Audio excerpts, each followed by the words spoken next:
5, 4, 3, 2, 1, 0. Let's see if we are starting or not. Let's see. Takes a while. But there we are. Takes a while. But there we are. Takes a while.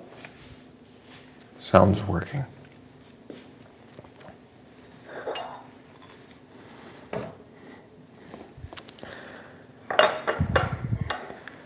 It's not the sitting, it's the lack of movement that's detrimental to our health.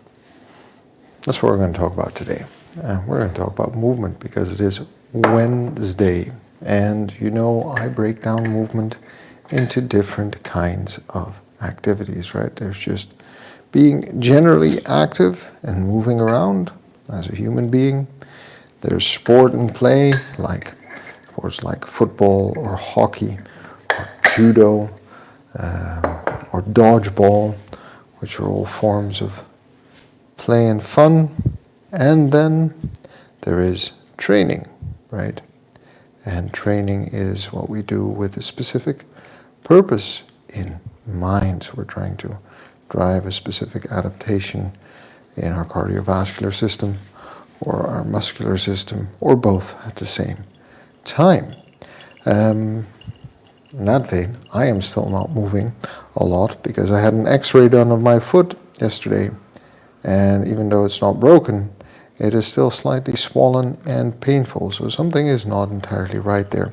So for the next 2 weeks, I am not going to be able to walk, which means I'm going to have to figure out another way to get those 60 minutes in, because it's been 4 days now, and I do not like the way I am starting to feel. Maybe I need to get on a stationary bicycle for 60 minutes and figure things out. In any case, whatever the reason is, we're going to talk about why it's movement that we need to concern ourselves with and not sitting. For those of you who are dropping by, thanks for dropping by. My name is Toby. I am 41 years old and I train to live an active, self-sufficient and adventurous life. I do so by minding my sleep. I try to get between 7 to 9 hours in a night. Last night, according to my watch, was a good night, so I think I hit just over 7 hours, maybe even got close to 7.5 there, which is a net positive. I do that by minding what I eat. I try to eat within my energy balance, and I try to eat a lot of greens and a lot of vegetables. Had a huge salad for lunch yesterday, and brown rice and a lot of vegetables for dinner yesterday. And I'm feeling pretty good about that. I always feel light and ready to go, and I have noticed that I remain fuller also since I've started to add 2 types of fruits to my breakfast bowls, because obviously there are a lot of fibers in fruits alongside the sugars that keep you satiated and full.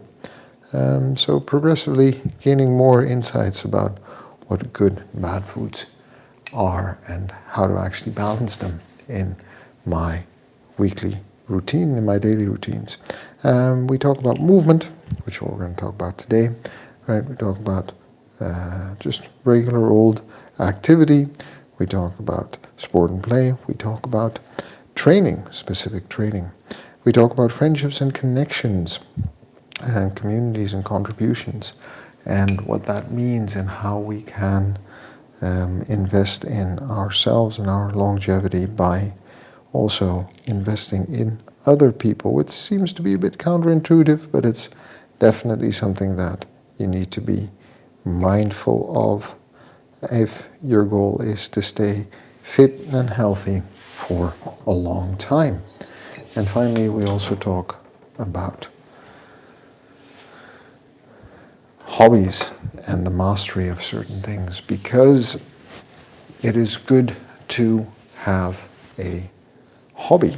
It is good to have something to do that you enjoy and that you can spend 10 to 15 minutes a day on, hopefully a bit longer as you master a craft or an art or a skill, and practice it. And sometimes a lot of these things get combined, right? Take something like judo. It's a hobby, it's a skill, you're practicing mastery, it's social, do it with a group, with a teacher, group of students, and it's sport and play because you're physically active for, at least 40 out of the 60 minutes that the class is long. So you get the benefit of all three rolled up into one.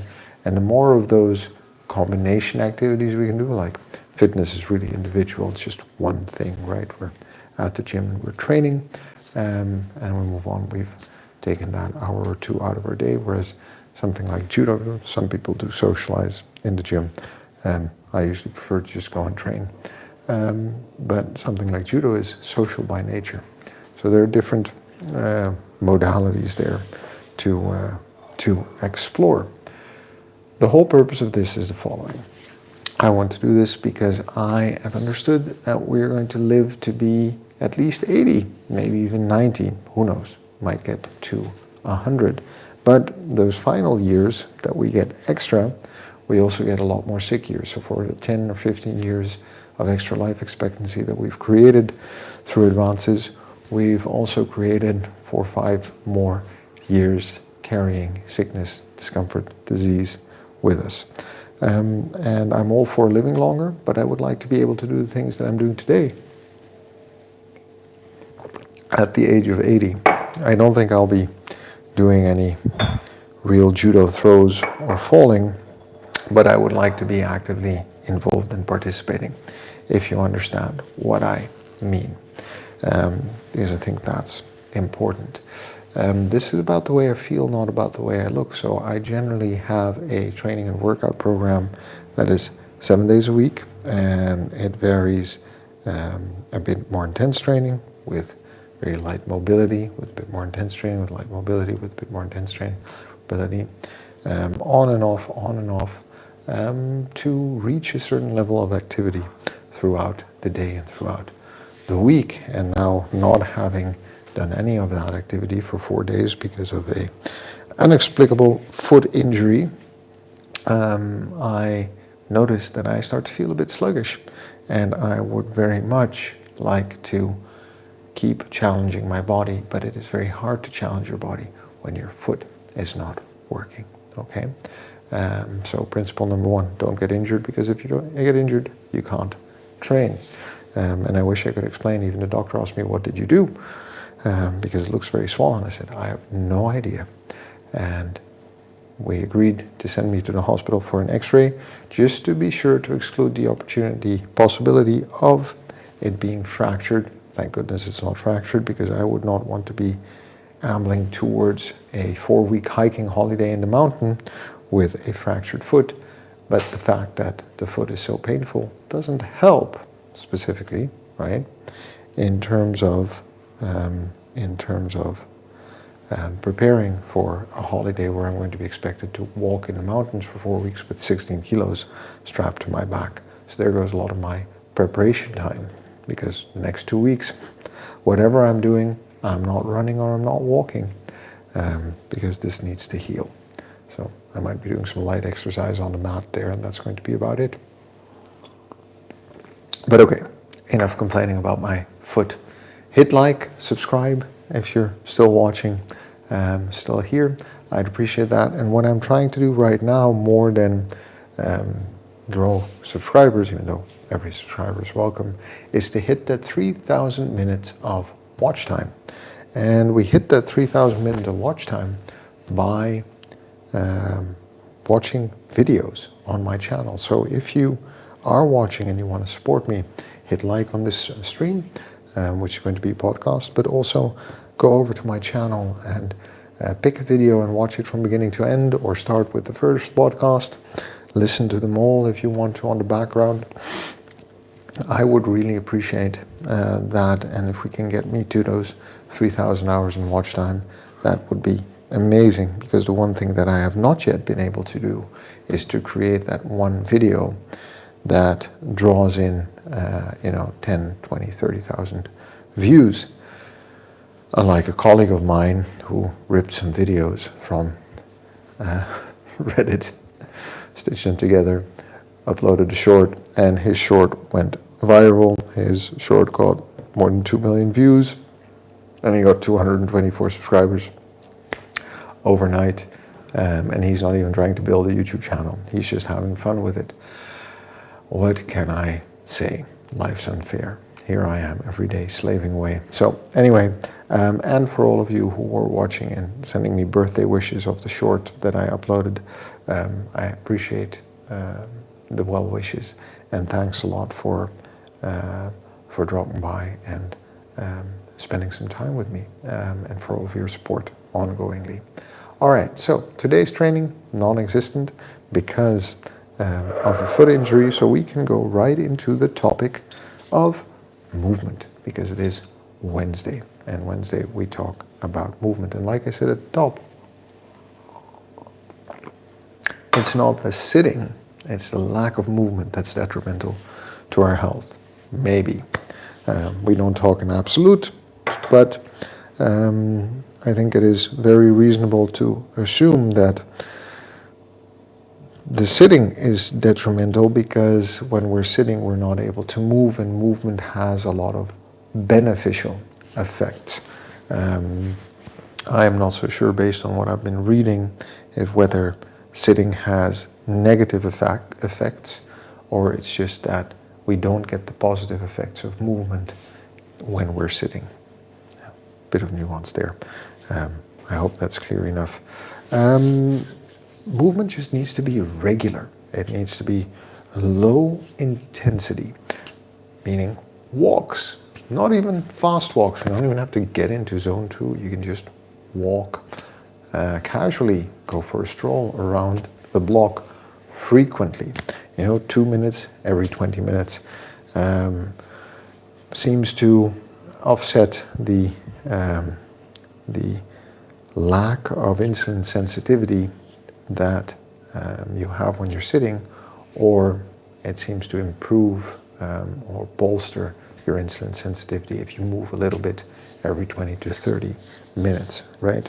In other words, movement is generally just good for our metabolic indicators. It's good for a lot of things, but it's good for our metabolic indicators, all right? Movement, challenges our cardiorespiratory system. Our lungs have to work, we have to breathe, we need to transport oxygen throughout our body, through blood. The veins need to work, the heart needs to pump. When I sleep, my heart rate goes down to about 50 beats per minute. When I walk, it goes up to 90 to 100. If I walk a bit faster, it goes up to 110. All right, we are making our body work, and our body likes to be used the way it is designed and intended. So if we would like for our body to work and keep functioning the way it is designed and intended, then what we need to do is we need to move regularly. That's why in the poll I asked if you move for an hour every day, yes or no, and an hour should be non-training activities.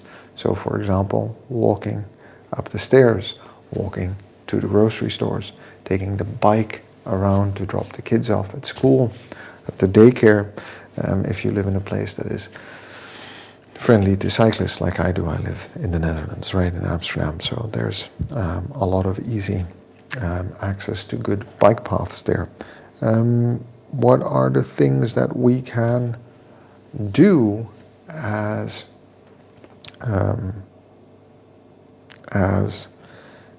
people to move more throughout the day? And I think it's fair to ask that of ourselves, given the fact that movement is good for us, right? It seems to keep glucose levels low. So someone very dear to me was diagnosed with pregnancy diabetes. I don't know what the exact term is in English, but that's the direct translation from Dutch. And she was told after every meal to go for a 15, 20, 30-minute walk. And what that did is that actually helped manage her glucose levels better. So apparently there is a benefit to movement also after eating. It helps us process the foods that are trying to fuel our body and get into our body, and helps us manage the way we process foods right there, right? And my logic is, well, if it works for someone who is diagnosed with such a condition, then it's probably also going to be somewhat beneficial for me, because the process doesn't change even though I don't have those spikes in that particular medical issue. So I like to go for like a 10-15 minute walk, or sit on a stationary bike for 10 or 15 minutes after lunch, just to help that process of managing my glucose levels along a bit better. Movement also combats visceral fat. We know that cardiovascular training, cardio training, is better than strength training in combating visceral fat. It has a slight advantage in terms of the burn and in terms of getting rid of it. There's also some idea that maybe that has something to do with the increased blood flow that breaks down, transports that fat out of there. But whatever the reason, movement, cardiovascular training, helps reduce visceral fat, and visceral fat is one of those markers that causes problems down the line, right?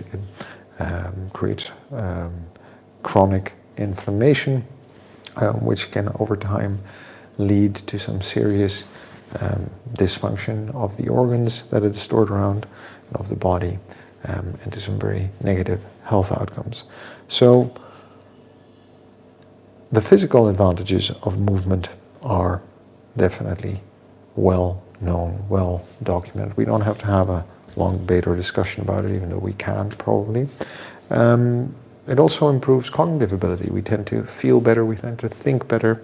I think I read recently that there was a school that started to incorporate exercise bouts every 90 minutes, like 20 or 30 minutes, and lo and behold, the children started to perform better in classes. They were able to sit still better, they were able to concentrate better, they were able to test better. Who knew? Well, science knew, right? Because it is just clear that movement overall has both physical, mental benefits for us as human beings. So what I try to do, you notice, I try to move for 2.5 hours a day. I do my 30 minutes of training, and I try to find 2 hours throughout the day to move, usually all taken together. And that has landed me with a sore foot. I know what you're saying, that's too much. I can't fit that into my day. Probably true, okay? But that's the way I like to do it, because I always am either on or off, as my friends would say, meaning that I'm doing this or I'm not doing this. And if I'm doing this, I'm doing it well. I'm doing 2.5 hours out of my day. I'm trying to figure out whatever that might be. I'm looking into getting a bicycle so that I can cycle places with my kids, because that helps, right? That they're both learning to cycle, and I can cycle alongside them. And I'm doubting whether I should get an electric bike or not, but it's definitely going to be an electric bike, because I am also a bit lazy. But movement is movement. It's about low intensity movement at that point. So bringing that heart rate up, right, to about 50% of my max, and what that means for me. But I try to find 2 hours. So I take the stairs at work all the time. I go around the block after the morning routine and workout. I go for a nice and easy walk, which supposedly is supposed to be about 30 minutes, but usually turns into 45 minutes to an hour, because it's just so pleasant to be outside for an hour first thing in the morning in the sunlight, and to get that sunlight in. We can walk to the grocery stores. We can walk more places. We can get a bike to go places. We can make a point out of, at the end of the day, taking 30 minutes after dinner to walk around the block. There are so many options we have for movement that is not training, that we really need to consider whether we are or aren't taking that. Mr. White, thanks for dropping by and saying hi. It's been a while. I hope you're doing well. It's good to see you pop up in the in the chat. And YouTube Punk is typing up messages and deleting them, but it's good to see you. I hope you're both doing well, and I hope life is treating you well. And I appreciate you dropping by and saying hi in the chat. I was actually just wrapping up the podcast on movement, so let me finish up. And if you have any questions, yeah, that autocorrect on the AI-driven phones is something different. If you have any questions, want to ask me anything, or tell me anything, I'd be happy to read it and respond to it. So one small change that we can make in terms of movement, right?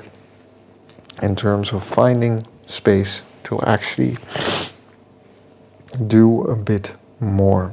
We talked about low intensity movement, but we're going to look at something a bit more high intensity. I would like you to find one moment throughout the day to do a wall push-up. And if you can do 10 wall push-ups, yeah, that's even better. But let's start with 1 or 5. Just like in the middle of the day, let's say the middle of the afternoon, okay? Because we always think that we need to do training and exercise all in one go at the gym. But actually, if you just take 5 minutes and you do 5 times 10 wall push-ups, 5 times 5, or start with 5 times 1, and over time build up to 5 times 10, and then do an incline push-up on a table or a kitchen counter, and then move on to 5 times 10 regular push-ups. Like every other day, at the end of the day, that becomes a part of your routine. You are getting some serious movement in for those 5 minutes, and it accumulates to the total movement throughout the day. It's like an exercise snack, okay? We can do the same thing with squats, we can do the same thing with deadlifts, kettlebell swings, whatever, pull-ups. I like to do pull-ups at work, so I do pull-ups, push-ups, push-ups, squats sometimes.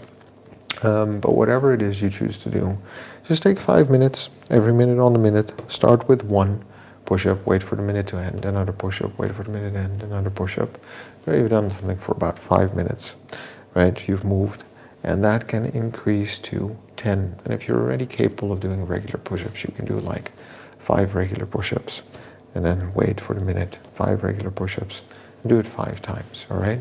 Let's see if we can get that number up to 50. And then see how you start to feel, like for the 30 minutes after that, because you get a good pump, you get your heart rate up, you feel like you've been active, you have to focus on your body, and you'll see that you might start to feel better. So that's one small change that we can make in our daily routine. Friends, Mr. White, YouTube Punk, I appreciate you dropping by, saying hi. It's good to know that you're both well, that you're both here. Hey, poor man's Jim. Sandbagging, huh? I actually have that on my watch later list now because I'm very curious what you were doing. The video wouldn't load this morning before the live stream, so I'm going to watch it right after. But it's good to see that you are still going at it and that you're doing well, and I appreciate you dropping by and saying hi. And for so I was saying, I was going to wrap up. For those of you who are watching, my name is Toby. I'm 41 years old. I train to live an active, self-sufficient, and adventurous life. I do so by minding my sleep, minding what I eat, showing up for training, movement, play, staying connected, contributing to communities, and having hobbies that I'm trying to master, hobbies and skills that I'm trying to master over the course of a lifetime, because it's the journey, not the destination that. See, there you go. Just did 10 snatches on each side. And now we're done. You can move on with the day, right? That's some vigorous exercise right there. YouTube Punk, it's always fun to have you on the chat. And I appreciate you dropping by and the good spirits you bring every day. Where was I? Oh yeah. This is about the way I feel, not about the way I look. I would like to feel fit, capable, and competent for whatever life throws at me. Okay? And I think that we need to remember that we can set the bar a little bit higher, and that we can take conscious control over our habits for sleep, our habits for food, our habits for movement, and make significant improvements to our health compared to where we are today. We don't have to look like bodybuilders or fitness influencers or models. We don't have to starve ourselves. We can live a normal life and be healthy and happy and forget about what the rest of the world thinks about us, okay, when they see us. Because it's about what we're capable of and how well we're doing ourselves. We're good just the way we are. We've got to love ourselves before we can move on. It's the person we are today that's going to get us to where we want to be tomorrow. So a bit of kindness is going to go a long way, okay? There are enough people out there who want to put us down, so we keep lifting ourselves up, friends, all right? And the only way to get anything done is by showing up and doing the work. So YouTube Monk, Mr. White, Poor Man's Gym, I know you're the type of people who show up and do the work. Thanks for dropping by. Have a good day. I will see you tomorrow, because tomorrow it's Thursday, and we're going to talk about community contribution and connection. All right? You read my mind, YouTube Monk, and don't only subscribe, but watch a couple of minutes of one of my long-form videos on my channel and help the channel grow. Take care, friends, and subscribe.